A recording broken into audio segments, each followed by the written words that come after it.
Okay, let's unpack this. Welcome to the deep dive, where we really get into the sources that caught our eye this week. And this week's dive comes courtesy of the Pythoness Programmer. She's a digital psychic, also a software engineering consultant. Right, and she spent the week, October 20th to 25th, tracking this, well, this central tension, this gap. Yeah, the reality gap. That's the mission today, isn't it? Understanding that divide between the hype, the revolutionary tech promise. And the maybe less glamorous reality, the actual architecture, the immediate security risks, the human side of it all. Exactly. We're hitting AI reality checks, digital safety, global tech politics, even brand strategy and, burnout. Okay, let's start right there. Under the hood of AI, our AI reality check.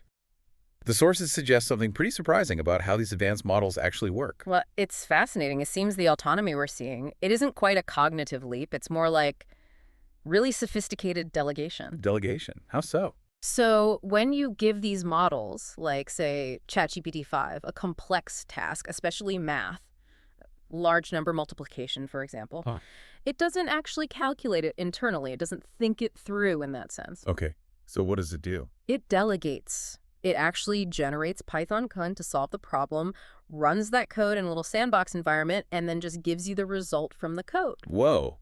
Okay, so it's using a tool, not its own internal reasoning. Precisely. And one source really highlighted this using this Python mode is about twice as accurate. Twice as accurate. Yeah, and way cheaper, like 4 to 10 times more cost-effective than trying to make the model do the math itself in what they call no-tool mode. That's kind of revealing, isn't it? It suggests the core model isn't great at everything we think it is. It absolutely reveals an architectural weakness. The transformer model itself, the foundation, it struggles pretty profoundly with reliable arithmetic. So the tool use, the orchestration, it's brilliant engineering, don't get me wrong. But it's not the cognitive breakthrough some might assume. It's working around a limitation. But hang on, if it works, if it gives the right answer and solves problems effectively, does the how really matter, especially to the market? Isn't good enough what counts? That's the multi-trillion-dollar question, isn't it? Analysts argue, yes, it does matter, because this whole delegation trick hinges on one critical thing. Which is? Flawless code generation. They call code generation the kingpin. The kingpin. Yeah, because better code generation leads to better reasoning, which allows for better, more capable agents. If that kingpin stalls, Then the whole potential stalls. That huge market everyone's projecting. that's the fear. And sources suggest we are seeing a stall. That fundamental model capability, especially in code generation, seems to have visibly plateaued over the last year or so. And that stall might explain the big pivot we've seen from companies like OpenAI. It certainly looks that way. Think about it. October 6th, they launched ChatGPT apps, essentially becoming an app store. Right. Then October 21st, boom, the Atlas browser, taking a direct shot at Chrome.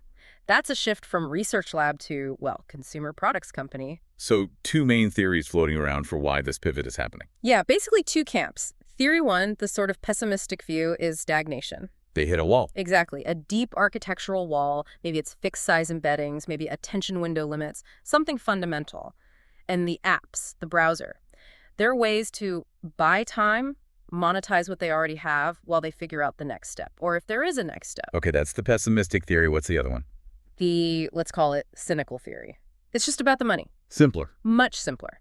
Training the next big model costs billions. Billions.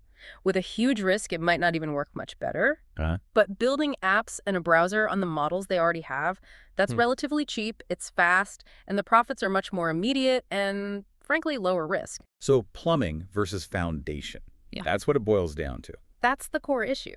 You can have the most sophisticated plumbing, the best applications, the cleverest tool orchestration, but it doesn't fix the underlying architectural problem. Like the lossy compression in transformers or the lack of real semantic understanding. Exactly. Real progress, the kind that unlocks the next level, probably needs investment in totally new foundations. Things like graph-based architectures, maybe sparse attention, neuromorphic computing, not just optimizing the current pipes. And that fragility, that shaky foundation. It leads us straight into our next section, doesn't it? Digital safety and ethics, and this idea of the agentic security paradox. Yeah, moving from theory to, like, immediate danger. We're seeing these new AI browsers, things like Comet, designed to be autonomous agents, booking tickets, setting appointments for you. Sounds convenient, but... But researchers, SquareX specifically, are waving a big red flag. These agents, they're built for productivity, for getting stuff done. They are not built with security awareness. Meaning they're easy to trick. Terribly easy. They showed a demo. It's quite alarming, actually. An agent is asked to compile data for a project. Standard task. Okay. Along the way, it encounters a file-sharing app that's actually malicious. But the agent's prime directive is complete the project. So it sees the app as just another step. Precisely. It grants permission, gives the malicious app access to the user's Google account, their email, because it thinks that's necessary to fulfill the user's request. It doesn't recognize the security threat at all. Wow. So the drive for efficiency completely overrides any safety protocols. It seems so. The only real fix right now is to force the human back into the loop for critical things. Like a two-key system. Exactly. Nancy Wang from 1Password used that analogy. The browser is the new endpoint, and you need two keys, like a safety deposit box. The agent might have the bank's key to operate. But the human keeps the key to the actual valuables, the account access. The agent has to ask for permission. Right. Browser-based and 1Password are working on secure authentication flows like this, where the password itself is never shared, and the human must approve access requests. It's a necessary friction layer. Absolutely. And this theme of digital safety, or lack thereof, pops up elsewhere too, not just in AI agents. Like the Meta Ray-Ban glasses? Yeah, they were designed with that bright LED warning light, specifically so people know they might be filmed, right?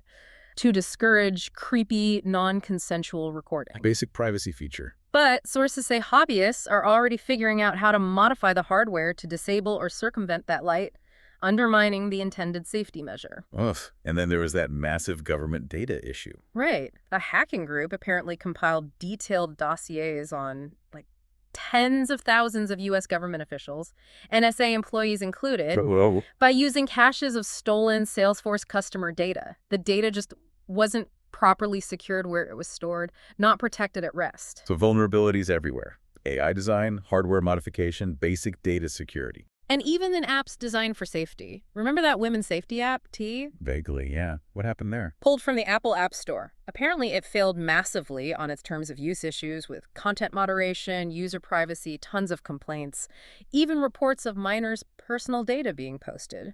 An app meant for safety creating new risks. That's deeply ironic. And all these failures, AI, hardware, data, apps, they often point back to a deeper fragility, don't they? The systems themselves. Absolutely, which brings us to the fragility of highly centralized infrastructure. Remember, October 20th. The AWS outage.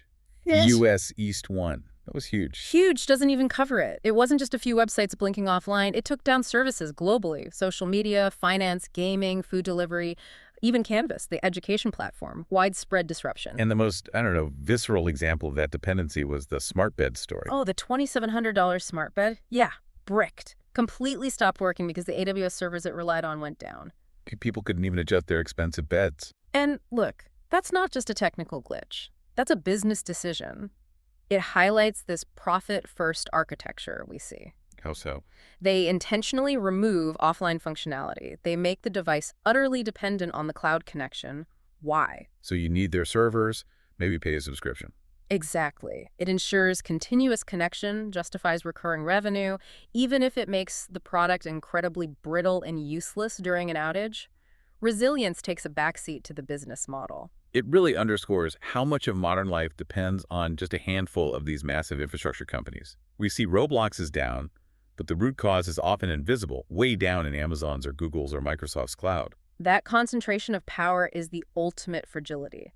And it's not just digital power. It extends into the geopolitical realm, too. Which takes us to global tech politics and the situation with Afghan refugees in Pakistan. Yeah, a really concerning development. Yeah. Pakistan seems to be accelerating the expulsion of Afghan refugees, people who have lived there for, in some cases, decades. Like the story of Alamir, 45 years old, born and raised in Pakistan. And now suddenly facing uncertainty because his official UNHCR proof of registration card, his POR card, is being invalidated. They feel like they're becoming pawns. That's the fear expressed. Huh? Diplomatic pawns caught between the government in Pakistan and the Taliban regime in Afghanistan. The UNHCR is deeply concerned, stressing returns must be voluntary and dignified. But imagine feeling like you're suddenly illegal in our home, as one person put it, a total loss of belonging. Such a difficult situation. Yeah. And shifting power dynamics domestically here in the U.S., We saw that pardon involving crypto. Right, President Trump pardoning Changpeng Zhao or CZ, the founder of Binance. He pleaded guilty, right, to serious charges. Yeah, violating anti-money laundering laws and sanctions. Big stuff. Now, the political framing around this was intense. Highly polarized, as you'd expect. The White House statement framed it as ending the, quote, Biden administration's war on crypto, putting a clear political spin on it. While Critics, like Senator Elizabeth Warren being maybe the most vocal, alleged it was basically a quid pro quo, a reward. There were claims, unverified, linking it to a potential $2 billion investment commitment from Zhao towards a Trump family crypto venture, World Liberty Financial. So really conflicting narratives about power, influence, and the future of crypto regulation. Absolutely. Both sides using the pardon to advance their broader arguments about crypto's place in the economy. And this idea of value shifting, of power concentrating, it connects to our next bit on brand stewardship and visibility. The argument that value isn't in the thing anymore, but in the idea of the thing. Precisely. It's the shift from product to intellectual property, or IP. We're in the era of narrative capital. Narrative capital. Yeah. Brands increasingly operate less like manufacturers and more like IP portfolios. The focus shifts from making a better product that's vertical integration to multiplying the brand itself horizontally. Okay, give me an example. Think about high-end restaurant chains. Nobu, Zuma, Spriani. They're not just focused on perfecting one amazing restaurant experience. They're everywhere now. Exactly. They multiply globally, they license the name, the aesthetic, the story for cookbooks, resorts, maybe even clothing lines. The brand world, the narrative capital, becomes the asset you franchise out. Like Ralph Lauren selling not just clothes, but the whole world of Ralph Lauren as a franchisable package. That's a perfect example. The commercial goal becomes horizontal IP multiplication, scaling the image across different contexts rather than just relying on the quality of one specific product or service. Maintain the symbol, scale the business. So amidst all these huge, often fragile systems, AI's shaky foundations, AWS dependency, global politics, the financialization of culture, where does the individual fit? Which brings us, thankfully, to the human at the center. And our curator, the Pythoness Programmer, highlighted this really important concept.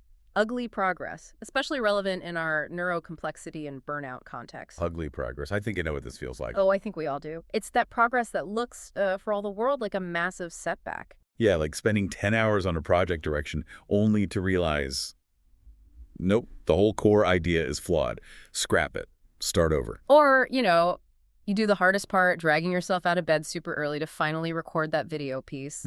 And you nail the performance, feel great about it, only to find out later the microphone was dead silent the entire time. No audio. Ooh, that is ugly progress. Looks like failure. Feels like failure. But the value of calling it progress, even when it looks like a total loss, is purely psychological. It's a coping mechanism, almost. How so? It's this maybe borderline delusional interpretation that allows you to accept the disappointment, to maintain the belief that the time, the effort wasn't actually wasted. It still counts somehow. It counts as growth. You learned something crucial, even if it was don't use that approach or always check the mic. There's zero tangible output, nothing to show for it immediately, but it was a necessary step. You progressed, just uglily. Because without that framework, what's the alternative? Just quitting? Yeah. Burnout. Pretty much. If every setback feels like a pure loss, you eventually just stop trying. This idea of ugly progress is maybe what we need to keep going to maintain that psychological perseverance against the constant friction and unexpected flaws, both in our own work and in these bigger systems we've been talking about. Right. So pulling it all together from this week's deep dive, what are the main threads? Well, we've seen the steep cost of relying on highly centralized infrastructure, how easily things can break. We saw how the potentially stalling foundations of AI are being perhaps masked by clever applications and tool use optimizing the plumbing, as you said. Yeah, focusing on that application layer to keep the momentum and the market projections alive. And through it all, there's the human struggle. For basic safety online, for a sense of belonging when political winds shift, and just for the mental fortitude to keep making that ugly progress. It paints a picture of vast, powerful systems that are also surprisingly fragile with significant human consequences. So we've seen the AI industry focusing hard on that application layer, the plumbing, trying to sustain profits and hit that, $3 trillion market projection. Yeah. But if that fundamental model improvement really has stalled, If the future truly requires admitting we need entirely new architectural foundations, how long can the current approach last? How long before this sort of house of cards supporting the AI coding tools, the agents, and everything else built on top, before it needs a hard reset? It's a critical question. Which leads us to the final thought for you, the listener. Looking across the tech landscape right now, what area are you betting has the shakiest foundation? Where do you see the next big reality gap appearing?